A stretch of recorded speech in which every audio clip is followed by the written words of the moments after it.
How to add CNAME record in cPanel using the DNS Zone Editor. A canonical name or CNAME record is a type of DNS record. It maps an alias name to a true or canonical domain name. For instance, a CNAME record can map the web address www.example.com to the actual website for the domain example.com.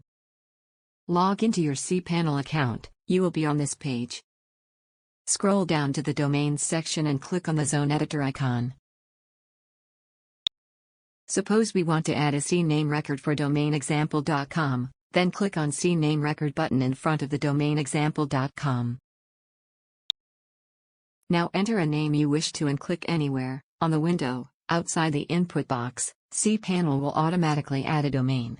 For example, enter 3x and click anywhere outside. Now enter CNAME. Now click on the Add a CNAME record button. That's it, we have successfully added the CNAME record for the domain example.com. Now we know how to add CNAME record. Thank you for watching.